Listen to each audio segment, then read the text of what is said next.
Bonjour à toutes et à tous et bienvenue dans l'émission 100% Quintet. Cette émission est en partenariat avec le PMU qui lance son nouveau jeu ce week-end, le Big 5. C'est un nouveau concept, c'est un pari vertical. Ce jeu est destiné aux parieurs les plus ambitieux, ceux qui veulent toucher gros et s'amuser. Le but du jeu, c'est de trouver 5 gagnants dans les 5 courses définies par le PMU. Vraiment, est-ce que vous allez relever le défi? Moi, je vous le conseille en tout cas, et à Paris Turf aussi on vous le conseille, avec des conseils de jeu d'ailleurs qu'on a mis dans notre édition de samedi et de vendredi pour les réunions de Vincennes et de Longchamp, et on va tout de suite analyser le Quintet Plus de dimanche. Donc le prix des épinettes, c'est le nom de l'épreuve qui nous intéressera pour le Quintet Plus de dimanche à Paris-Longchamp. C'est un handicap pour des chevaux de 3 ans sur la distance de 2100 mètres. Ils emprunteront la grande piste. Le terrain est annoncé bon souple. Le pénétromètre affiché vendredi 3,4. Donc une piste relativement bonne.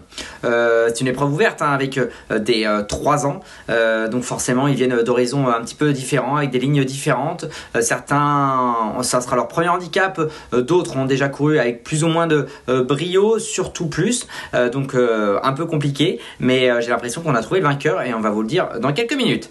On passe tout de suite au tableau des partants. Première partie de tableau avec le top weight, l'As Kovanov. Kovanov, c'est tout simplement le fils de Dubaoui et de l'excellente Terrakova, un petit-fils de Goldikova. Vient de trouver son jour et je pense qu'il a encore un petit peu de marge.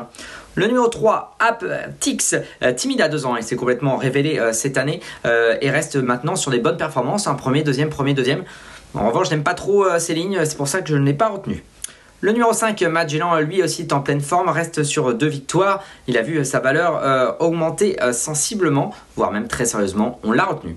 Le numéro 6, Mowgli, est hyper régulier, c'est la ligne de Kovanov, le top weight de l'épreuve. Il fait toutes ses courses, on l'a plus retenu pour les places, il faut faire des choix. Le numéro 8, Blas, c'est un Marseillais qui monte à Paris, 4 courses, 4 bonnes courses.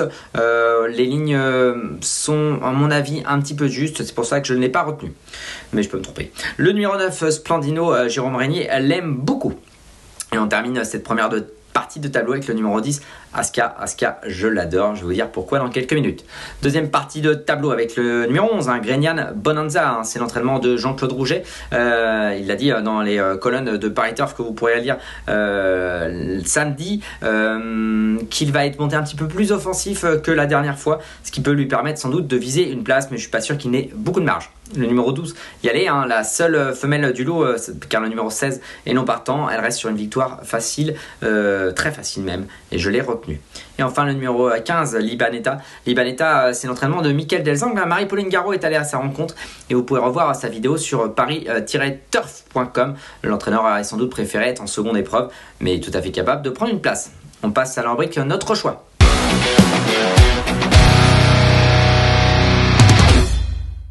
Notre choix avec le numéro 1, Kovanov. Je l'ai dit, petit-fils de l'immense Goldikova, fils de Terrakova, 3e du prix de Diane. Trouvé son jour la dernière fois, on va d'ailleurs revoir en image cette dernière sortie, c'était le 16 avril dernier sur l'hippodrome de Paris-Longchamp. C'est la Kazakh Vertemer qui se retrouve un petit peu à l'extérieur, sur une deuxième ligne en tout cas, mais bien caché. Maxime Guyon attend avant de lancer son partenaire, et dès qu'il lui demande, il s'impose très facilement. Franchement, voilà.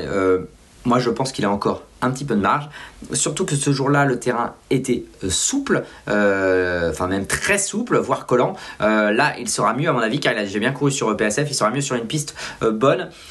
Moi, je pense qu'il peut répéter.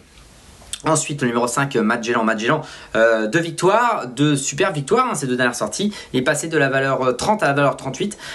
Si mes comptes sont bons, ça fait plus 8 kg en 2 courses. Forcément un petit peu moins de marge. Mais Alexis Pouchin, son jockey, lui, a de la marge. 18% des réussites à la gagne en 2023 dans les Quintet Plus.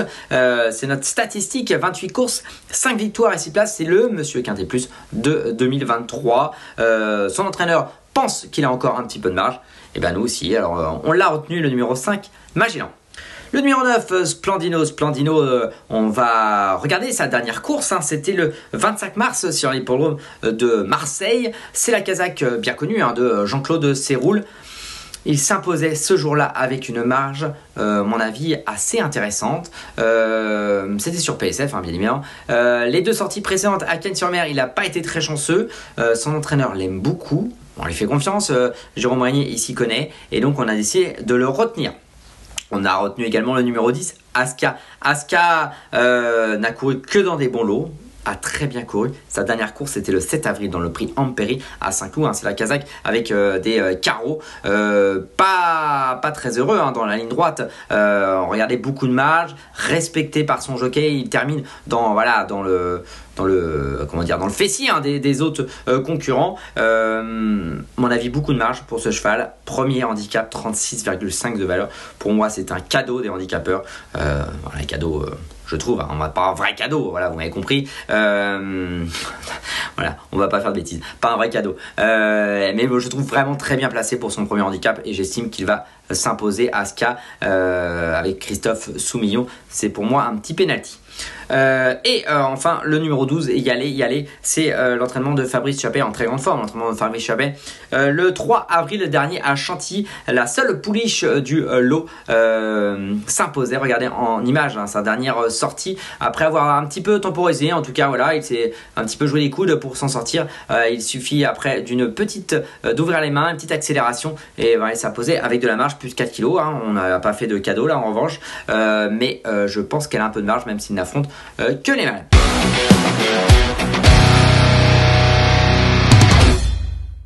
Ce qui donne en chiffres pour la brique notre choix. Le numéro 10, Aska, vous l'aurez compris, je l'adore. Ensuite le numéro 1, Kovanov. Le numéro 5, Magellan, que j'adore en pleine forme. Le numéro 12, Yalé, qui pour moi a un petit peu marge. Et le numéro 9, Splendido, petite pépite, car Jérôme Régnier l'aime beaucoup. 10, As, 5, 12 et 9. Enfin, on passe tout de suite à notre conseil de jeu. J'ai été fin de la réunion très tard avec le numéro 1 Zadarak, la 9e course, le numéro 1 Zadarak, un pensionnaire de Christophe Martinon. Ce cheval aurait plutôt dansé de seconde épreuve. Je pense qu'il a vraiment une classe, toute proportion gardée, il a 8 ans, mais une classe au-dessus des autres et il devrait en tout cas jouer les premiers rôles. Il ne me reste plus qu'à vous remercier, vous conseiller de tenter ce week-end le Big 5, le nouveau jeu Paris Vertical du PMU. Le but du jeu, c'est simple, trouver 5 gagnants sur les 5 courses définies. Ce jeu pour les parieurs les plus aguerris a des rapports... On annonce vraiment des rapports vraiment très intéressants. Prenez-vous au jeu, tentez votre chance, relevez le défi qui ne tente rien à rien. Bon jeu à tous et nous on se retrouve bientôt pour un nouveau numéro de 100% Quintet.